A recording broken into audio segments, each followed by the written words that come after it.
Hi everyone, I'm Airier, and today we're going to be watching the Amaris Civil War from Text Talks Battletech Part 2, which is also weird because this is Part 7, All Good Things. And if you don't know the end of that quote, yeah, you probably won't understand why I'm going into this thinking. Here comes the pain. I'm sure it'll be fine. Yeah, I have no idea how long I've been into this one specific video, but goddamn, is it just taking my heart? It's like, yeah, this is cool. They're fighting back, followed by they're losing, not to their enemy, but to time. Ha ha ha ha.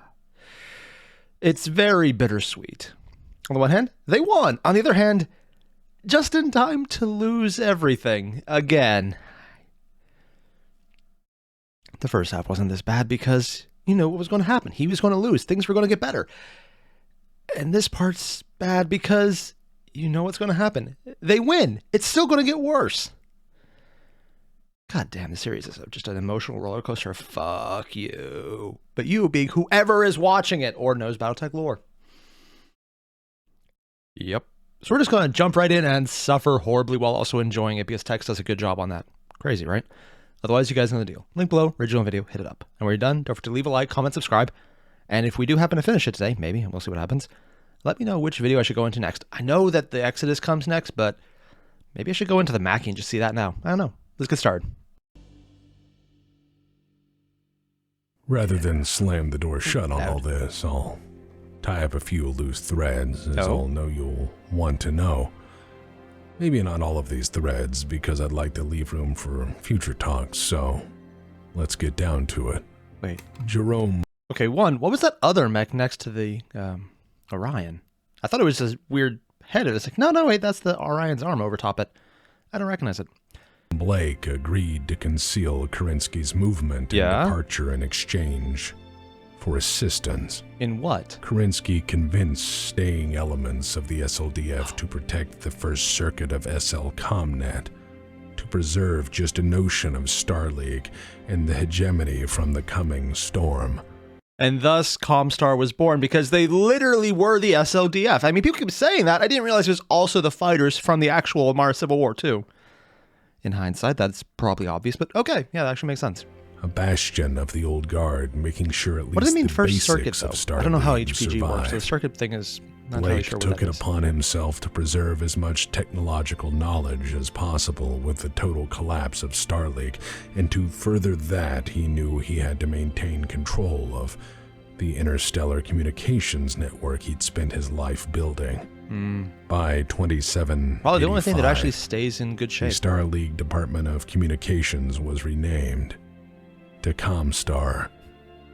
Blake managed to gain the support of the House Lords with the communications protocols of 2787 and soon declared Terra off limits, promising neutrality and communication services to all so long as that neutrality was observed. I still have no idea how they actually agreed to that. Sort of. It's like, I have why I believe they agreed to it, but it just... Cutting off communications to your enemy is a massive boon. Anyone who can get him instantly wins. But anyone who loses also instantly loses. I'm honestly surprised they let him survive. I guess the only reason they would not do that is mostly because they had literally just voted him in as their last act. So it's like, you know what? We kind of got enough faith in you that you're just going to do your thing because you don't really care about anything else.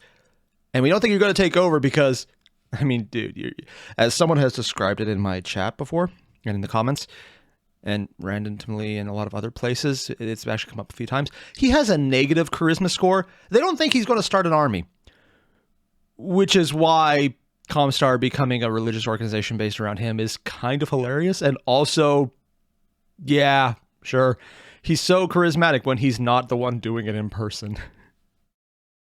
But yeah, between just being able to say, I can fuck you over immediately by cutting you off, and you already trust me enough not to fuck you over immediately, it kind of makes sense that they trust him. But also, I'm really surprised no one, Karita, would be dumb enough to try and use that leverage to just say, fuck it, we're going to do it ourselves with hookers and blow. which is stupid and self-destructive, which is why I'm surprised no one did it. In turn, the SLDF units who stayed to protect his mission Freaking became space the comm wizards. guards. And Blake's doings over time would become legend. After Amaris' death, Kerensky didn't simply want to dump Amaris' body, for he feared supporters of the madman might be convinced that he never died and Throw him was into the waiting sun? to return. He also didn't want him buried, so as to prevent the gravesite from being a shrine to the fucker. Which would happen. So Kerensky dropped Amaris' fat corpse off at the New Samarkand Medical School to be publicly part of their display and studies for generations, so medical students could see what a fat idiot looked like. That is until the secession wars caused such a loss of technology that the stasis system stopped working, and they just dumped his body somewhere. No babies. Okay, I want to say that's a joke they added in, and I think it is. But I've actually seen that on the side of trash cans. And it's, of course, behind a golden corral. Oh, dear God. They just had to get that in there. I swear, if he didn't get a cease and desist from Golden Corral off this one. On the other hand, calling them food might be the nicest marketing they've had in a while, so maybe not. Kind of surprised he didn't just throw the body in the sun. Amaris' corpse is in a dumpster behind Golden Corral. They just threw it in. The of course, sole its last ass is surviving decompressed. piece of the glorious Black Watch, a battle-scarred, irradiated mech hand the thumb up. actuator, was recovered and displayed by the mercenary unit, the Northwind Highlanders, who would preserve and venerate it for generations to come. I've actually heard of them. They would tell the story of the Black Watch, of their bravery and madness and glory. They would keep the traditions of bunch of kilts, Highlanders for whiskey, and murder alive for centuries on. When the Inner Sphere needed a new Black Watch, the Northwind Highlanders formed one. Oh. Remembering the lessons of the old and upholding them. Wait. I'm sorry, I haven't got this far in the lore, but a new Black Watch was formed? Is this sometime after the FedCom Civil War? Because I don't know much about that. I know of Blake. I know the overarching hits, but like a sentence out of each era after, well, I think up to the Jihad. I know of the Jihad, and that's basically where everything I know about it ends. I need to look into it more, but I didn't realize they reformed Black Watch. Huh. And they did it from the people who came from the Highlanders, which makes sense considering Highlanders. Okay, that actually makes a lot of sense. As best they were able. Didn't realize this restarted. The 3rd Star League Regimental Combat 11? Team decided to stay in the Inner Sphere. They loved the Rosselhog district more than the unknown. When Kerensky left, they lowered the Star League flag and put it away. They also lowered their regimental flag, the Eridani Light Horse, to half-mast in solemn observation. Ever since, at every headquarters they have ever... Okay, I haven't had no idea why people were fanboying over the Light Horse for so long. And in my comments in Discord, a lot in Discord, oh God, in Discord, people have been going off like, yeah, we love the Light Horse. We're not going to tell you why. And apparently this is why. They're freaking SLDF, man. That actually makes a lot of sense. Also, they're in Roshlog, which apparently a lot of people also really loved. And who merged with Ghost Bear, one of the best clans that I can actually tolerate. Ever had. They have kept a bare flagpole for the return of Star League. Did they ever put it back up? They served honorably as elite mercenaries for generations afterward. They would also eventually form the point of the spear in conquering Huntress and driving Clan Smoke Jaguar to extinction in Operation Bulldog. Need to learn more about that. The 81st Star League Mechanized Infantry Division became the infamous 4th Tau Ceti Rangers, surviving as celebrated mercenaries for centuries, applying their hard-won combat skills for coin and cleavage. Okay, never mind. I heard that phrase before. 51st Royal Battle Mech Regiment stayed to form the backbone of the Okay, I never noticed. It actually says Focht War College down here. Oh, God. So this is after Comstar goes public with their all-white mechs. Also, God damn it, now I want to redesign my mechs to have this color pattern. Damn it. Guards, and would give them discipline, training, and the military credence to protect the order until they were needed centuries later. The Black Watch commander Honey Schmidt's daughter, Colleen Schmidt, survived the war after fighting Amaris as a resistance fighter from her base. I thought it was just like regiments that weren't there. She later joined Kerensky in the Exodus. In time, she would eventually become the first Khan of Clan Blood Spirit and found the Schmidt blood heritage, spawning several future Khans and living on today as an honored blood name in clan society. On the one hand, cool, Blackwatch family line. On the other hand, my issues with the clans, I just... People have been telling me heavily that if Kerensky knew what the fuck was going to happen next with that, he would have stopped it. But he did at that point, apparently. Which, I gotta say, is probably the nicest thing that could happen, because this would just hurt. Major Elizabeth Hazen of Blackwatch fame survived the coup, the nukes, the occupation, and fought Amaris until he died as a guerrilla fighter throughout the long occupation of Terra. She earned with distinction the Star League Medal of Honor.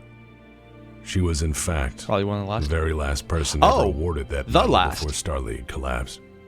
Rather than stay in the military, she tendered her resignation and recuperated in a remote monastery. Hey, people can do that? She also took up falconry as a hobby. So that's why she has the falcon in all the images. I was kind of wondering about that. I'm kind of surprised people could retire. I was under the impression this is the kind of world where retirement is you die. Also, like most times now. That joke got way too real, way too fast.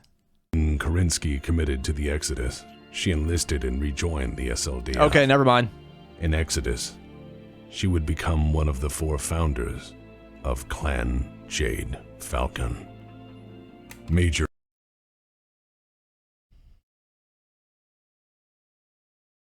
Okay, 1, what's with the Lance Bass ripoff here? 2, I have no idea if I have the right person because I don't actually know Backstreet Boys. Unless it's NSYNC.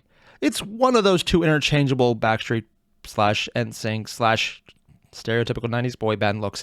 Oh, come on. Look at that hair and tell me you don't know exactly what they were going for. And then they put a random Fu Manchu on him. You are a very conflicted person, sir. 90s up top. 18th century Chinese down below. Yeah, it's like you should be giving someone a test about how they could graduate into becoming a true master of Fu Manchuism. I'm just saying words at this point, I realize. And then Upset's like, yeah, boy, girl, girl, girl. My entire song's going to consist of that word over and over again. You're going to scream my name. Oh, I just, this is such a confused image, and I have no idea what the fuck is up with it. Oh my God. It's almost as dumb as some of the old-fashioned 80s Battletech art where the faces are like super distorted and look like they'd fit in Warhammer because of how everyone looks like they've just kind of suffered a heritage of degradation due to intense radiation and or inbreeding. Yeah. Honey Schmidt started Jade Falcon, though. It makes sense because Falcon, but also, goddamn, do they actually have to get someone cool into that clan? I didn't want the purple turkeys to actually have someone cool in them. Philip Drummond, a member of Amaris's own 832nd Amaris Dragoons, defected to Kerensky during the Rimworld Republic campaign, rather than serve the usurper any longer. He joined the SLDF, keeping his commission and joined the general in the Exodus. In time, he would become the first Khan of Clan Novacat.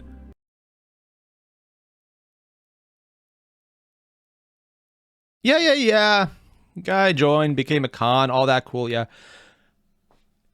The SLDF and the clans let someone from Amaris' side, even if they defected, even if they were on board, even if they were really damn good, they let that happen. Because I'm pretty sure I've heard of multiple people tell me that they have a bigger hate boner for everything Amaris related.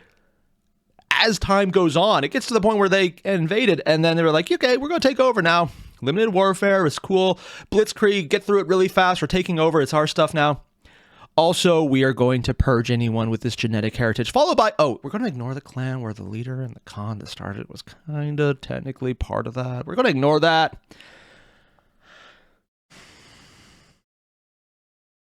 I am actually surprised about that. This is not what I was expecting.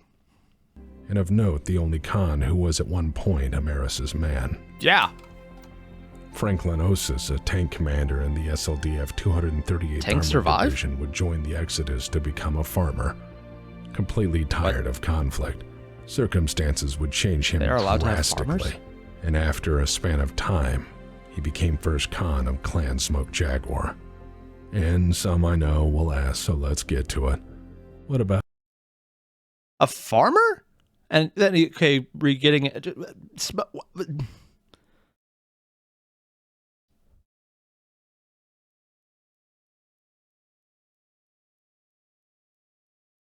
I must have misheard this.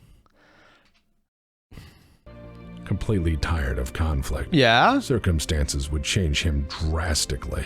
And after a span of time, he became... Oh, that's what I missed. Circumstances would change him. So basically, he went from, I'm a tank commander who managed to survive in a tank in a world of mechs, which are honestly sometimes lighter than them and yet also bigger by a factor of 10.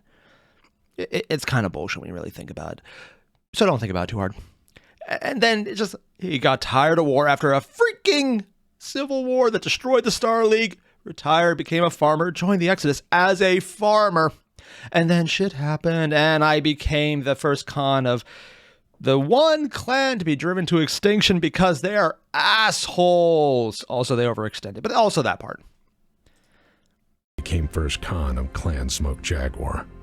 How? And some I know will ask, so let's get to it. What about the periphery? Well, for a time it turned into a total shithole. So no change? The periphery was utterly smashed by its own reckless campaign of... I mean, yes, but I mean, that kind of sounds like they went back to what they already were. Not to say that they were absolutely destroyed before. They were just mostly destroyed before.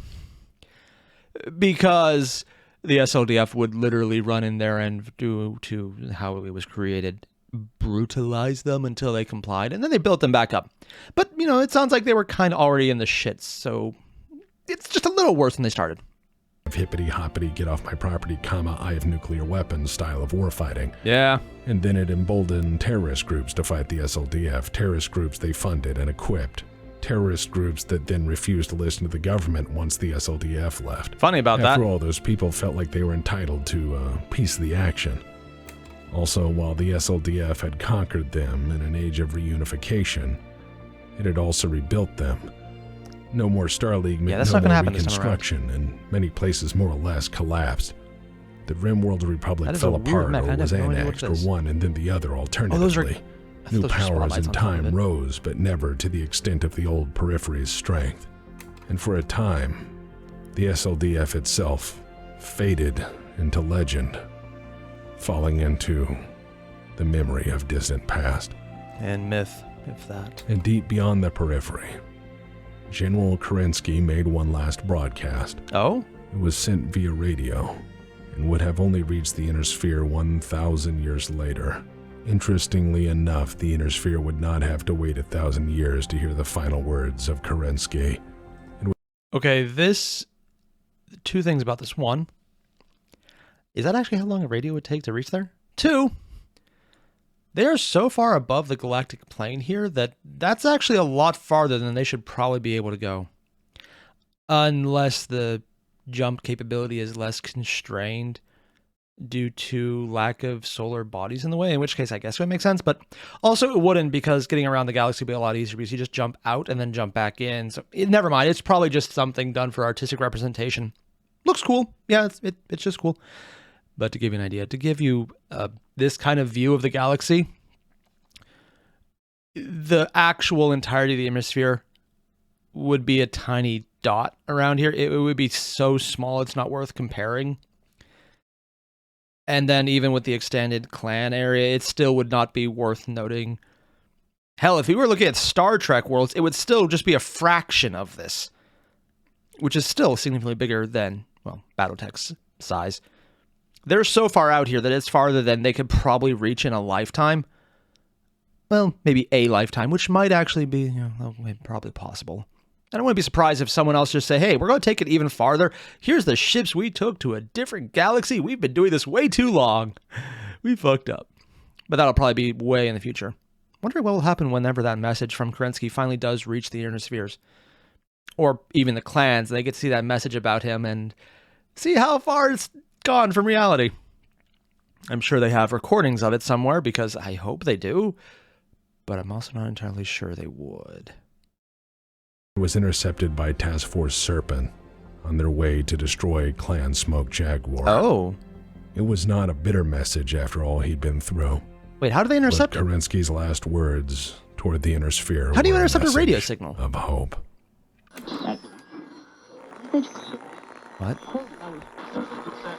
Okay, I just need to say that one thing. One, cool. Two, where were they that they could get a radio signal that much earlier? Because it hasn't been that long since the fall. It's been hundreds of years, not 1,000 years.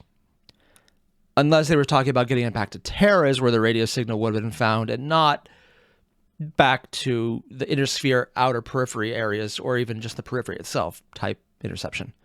Maybe that would work. We'll see. To all citizens of the inner sphere, Oh. to I, Alexander Kerensky, He got someone to voice Send act him greetings. specifically. Know that I have taken the remnant of the Star League Defense Force, which has remained true to its purpose, beyond the boundaries of the inner sphere, beyond the periphery. I have done this, neither out of disappointment with those whom we leave behind, nor out of spite or disdain, as Which would some have been will justified. say. No. We have left the inner sphere because we love it too much to see it destroyed. God damn it. In the wake of the usurper's coup, and the long, bitter fighting that came with it, I fear that my forces would do incalculable, possibly irreparable harm to our society. We are sworn to ward the Star League and its subjects, not destroy it. Thus, we have left the only homes we have ever known to place the destructive capability of this armada beyond the reach of those who would use it, not for defense, but for conquest.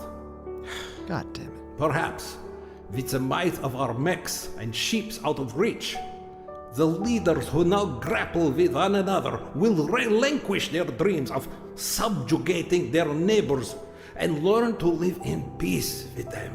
Yeah! Perhaps that hurts. One day, should mankind step back from the brink of the abyss, we, our children, or our children's children, will return to once more serve and protect and guide the Star League in mankind's quest for the stars. farewell.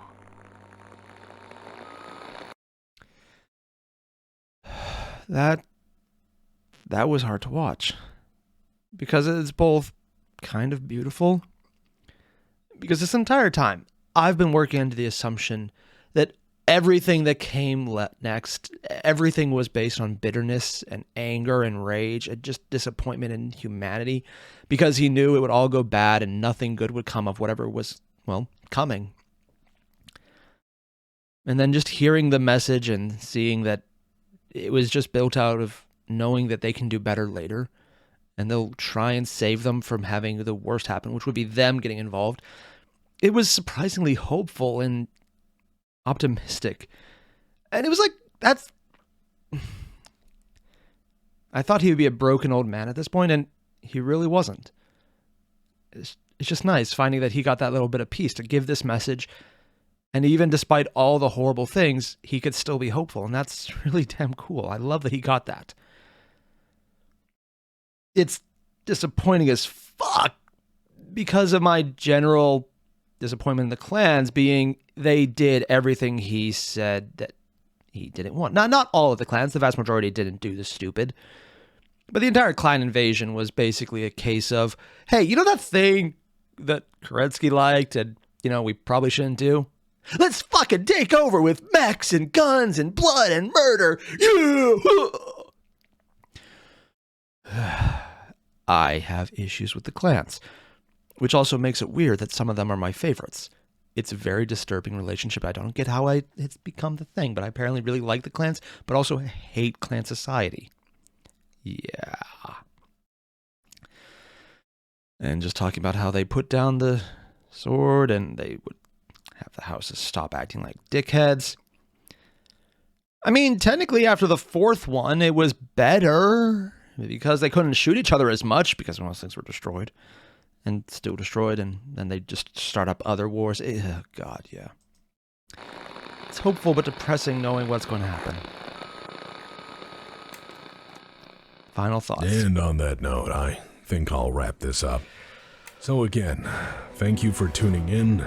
I know there's a lot more I could have easily covered, from the fate of the Dreadnought to the history of the Rimworld's Republic to what became of Kerensky and his family. Yes. I could have talked about the McKenna's pride, but I may cover all those things in the future. Please do. Those sound amazing. I don't even know what they are.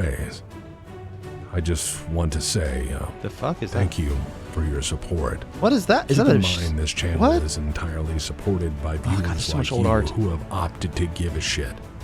I appreciate your time and good thoughts and encouragement. Dude, so many They sustain me in some very dark times, and you guys have carried me when I had no hope or want to keep doing what I do, and I thank you for it deeply. Really? Oh, wow. This last year has been perhaps the hardest of my life, and you guys have all been pretty fucking phenomenal, so thank you.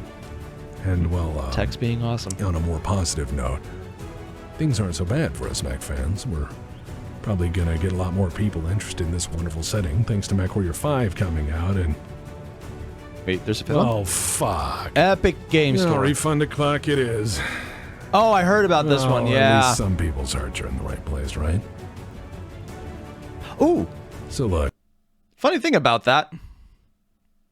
Yeah, I actually have that. It's actually really good. I love it. It's the vast majority of my stuff, and this worked. I didn't get in on the Kickstarter, of course. I just bought it flat out from their site because they actually had it in stock. And I don't regret it because it's cool. Look, great deal. Please hear me and try not to be total grognards toward these new folks. You're going to see a lot of newbies, and they're going to annoy the hell out of us at first. But I'm begging you guys, I'm begging you to accept these people with open arms and to teach them our ways. To hate clanners for being smug assholes. I love how he immediately goes from, be kind, teach them our ways. These guys are assholes. Hate them.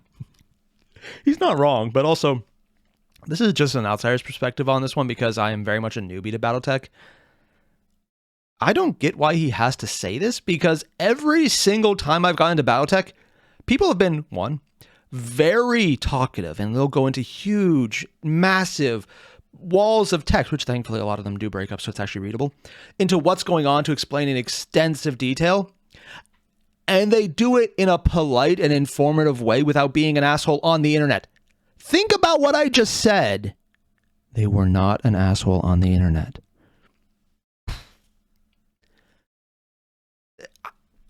The Battletech fandom basically avoids a lot of the issues, at least in my experience, that I've seen with a lot of others. I mean, I've been into a lot of different fandoms, and I'm like, I like this. I'm a fan of this. I'm never going to talk to another person about this because that shit is terrifying. Yep. I won't name names.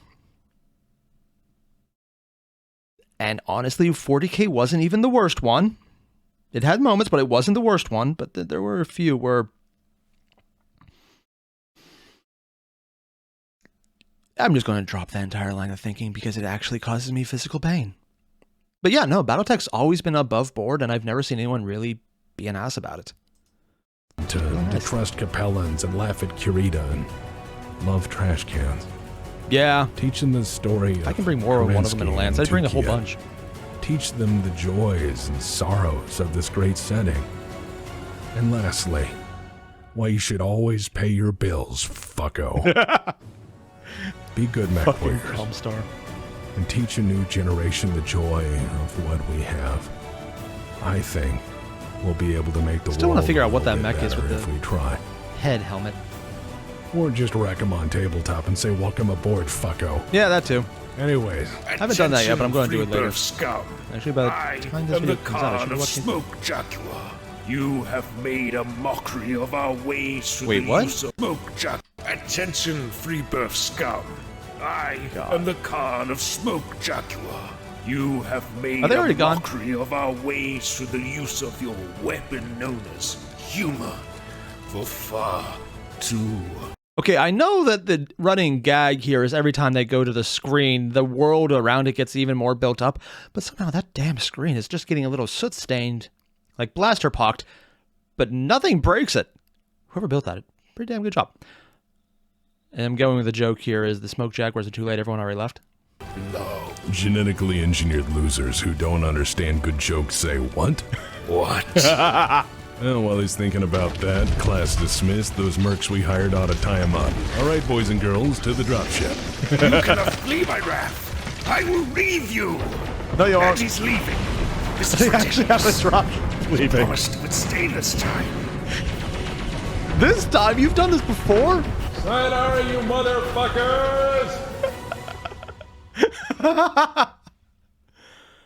The Liberation of Terra and Star League's final hour.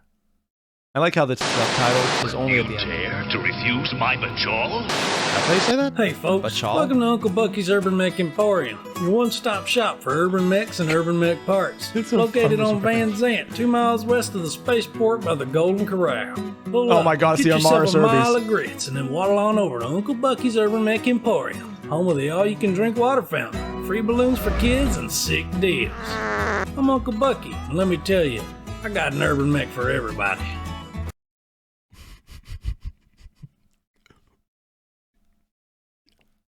Sure, just gonna let Need one your go. lawn mowed? Urban Mech. right Cousin size. Glidden, Urban Mech. Keeping the damn inner sphere from taking your freedoms? Am I being detained? Urban Mech. Urban Mechs are the finest mech C-Bells can buy. We take Yeah. H-Bills too. 10 We credits. take gold, we take germanium, we take fancy and fancy space rocks and stock space in rocks. most companies. Heck, we'll even trade you an Urban Mech for an Urban Mech. Oh my We god, got the trader of Urban a Mech max. accessories. We got Urban Mech cup holders, Urban Mech speedometers that go from slow to less slow. We got Urban Mech massaging footrests, rear view mirrors, and even them fuzzy dangly dice. Heck, I don't want to say this is a good deal, but the keychain idea actually sounds fun, and I would maybe put money into that because that actually is a good idea, and I would actually want that. I am judging myself for that. we got bitchin' paint jobs with flames, sick ass metal wizards fighting dragons and shit. God. We got stars and bars. We got no step on snack flags. Heck, we got It's all an sorts Urban, of though. You always decals, step on paint them. jobs, stickers, and whatnot. Customize the heck out of your Urban Mech at minimal cost. We got fast Urban Mechs, slow How? Urban Mechs with autocannons, Urban Mechs without autocannons, one that's like 47 machine guns or something. How We and got why I one with want to do jump that? jets. We got one that only has one jump jet that spins a little. We got an Urban Mech with and without bees. We got Urban Mechs with spikes. A bee-infused urban mech.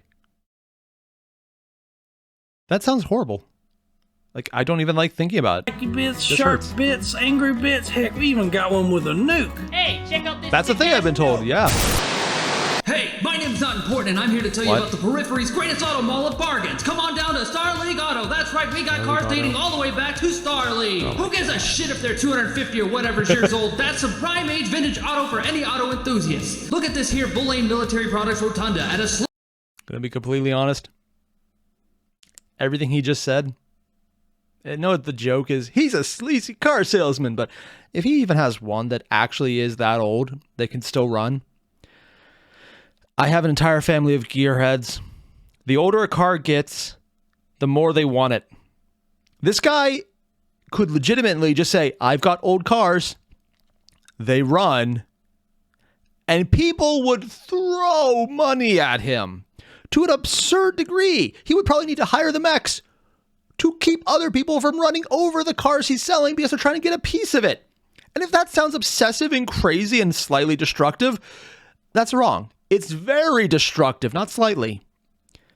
Gearheads are intense when you get them on something they like.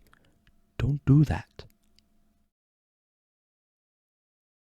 Sleek 20 tons, it's the perfect car for any occasion. much does the car Powered actually by weigh? a fusion engine, you got nukes under the hood for a quick Nukes on getaway. nukes on Did I nukes. mention that it's got a fucking large laser and an SRM2? Yeah, you can pass anybody because if not, Damn. they're dead.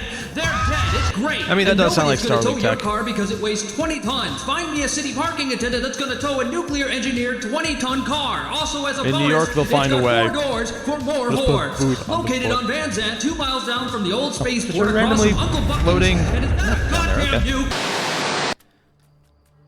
Planetary Defense Command. Definitely not inspired by Super Friends. Sir, we have no idea where they came from. Needless to say, the situation is critical. What? Give it to me straight. Can we spin It's the up Mac. enough forces to provide the necessary defense? Hallo, Entschuldigung, ist das der primäre Kontrollbunker für die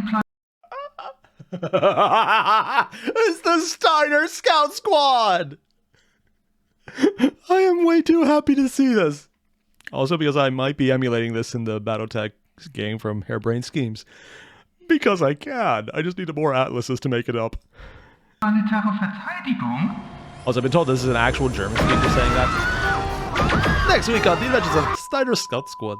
Hey, Comstar? boys and girls, it's me, Mackie the Comstar Clown, What? and I've got a message from Comstar. We regret to inform you this is the end of your broadcast day. Do not resist. Resistance is expensive. Pay your bills, fucko. I wanted to tell you our new You Have No Choice because there's literally no alternative service plans.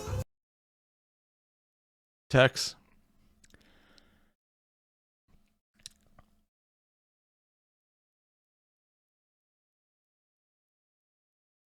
I don't find clowns creepy.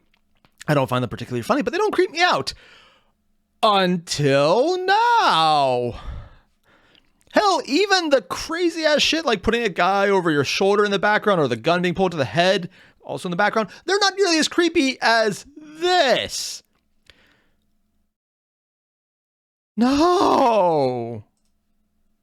Firstly, we want you to know you have no choice in Oh, so, service yeah, they're providers, basically so we Comcast. thank you for choosing us. Wow. And with our secure protocols, nothing is secret, boys and girls. Except for By the people that, they don't want you to we know. read everything. You're welcome. Wow. Yeah, I know. Now, It's just keep in Comcast. mind, if you thought about ever complaining, remember, we literally own the money and regulate all How the many different mercenaries types of in the banks clown within images can they 150 get? light years of this broadcast. Good luck, buddy. You might be saying we're a shadowy cabal or a techno-religion, and that's really none of your goddamn business. Also they are. Can't pay your bill? No problem. We're also the bank, so we'll just garnish your wages or kill you and acquire your estate. No Yeah, need so to basically worry. standard Our Comstar. meticulous record Or keeping Comcast, will take your ensure pick. that any lingering debt you have will be passed on to your children in perpetuity. Just giving people a heads up. That's mostly a joke. I say mostly because I know, for example, PA does actually have provisions where if someone dies with debt, it will be passed to one of their kids if they have kids. And if not family, extended family until they find someone who could pay the bill. Even if they had literally nothing to do with it. This is actually in the law. I think it's specifically about fees for nursing homes. But it exists, so this isn't really a joke. It's a thing that's real. It hurts to know that. Thinking about destroying or damaging our property? Well, go ahead, bucko, and you'll find out what 50 cal feels like on your skin. You may ask I mean, it yourself, depends, are they being shot or how not? do I know my message will get to its destination? And we're here to tell you, shut the fuck up and cough up the money. Comstar's Yeah. the trusted name and sole provider for the major houses, silly Kerensky and his SLDF, the Republics and that fat con guy, and all the major mercenary outfits. They literally have no other choice. Yeah. But don't take my word for it. Security isn't a concern because Oh, you're God, it's one giving of your those data stupid to the glasses. people doing the spying. By reading this piece of paper, you are consenting to monitoring. Oh man, they got me again. They told me if I read this and said they were not a cult or something, I'd get briefcases of big faces. I love Comstar.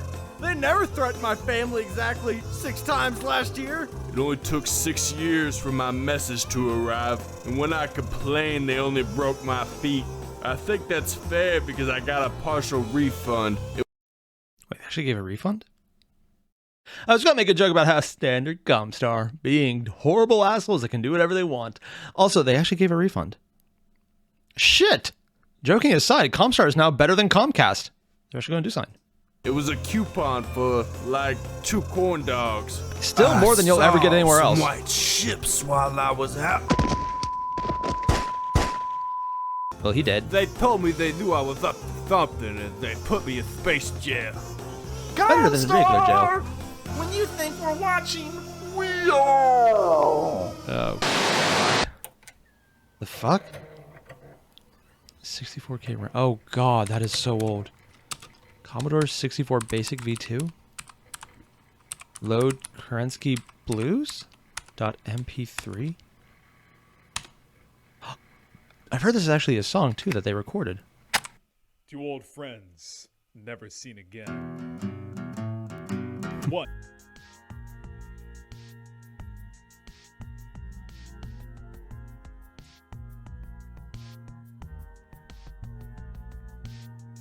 That is just the suggestions?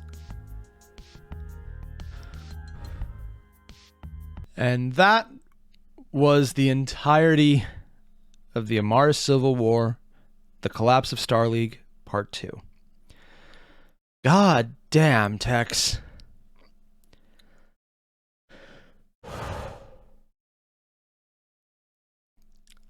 I don't know what to say. I honestly don't.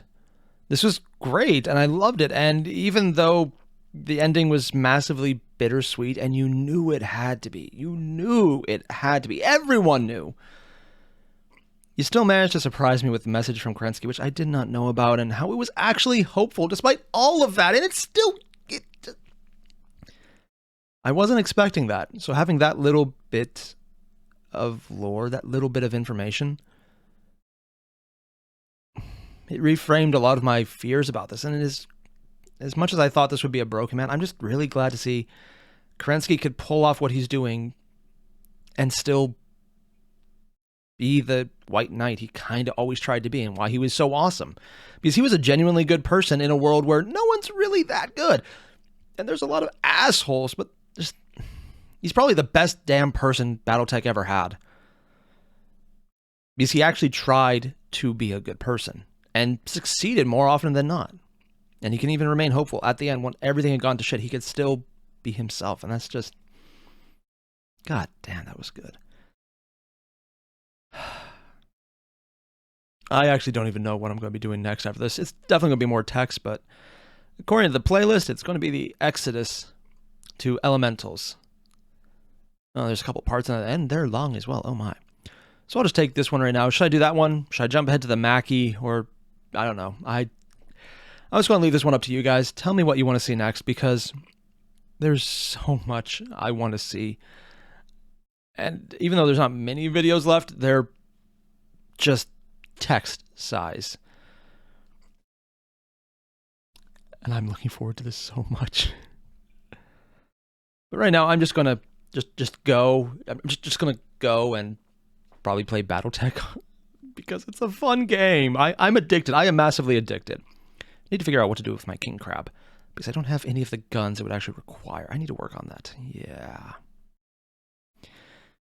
So yeah.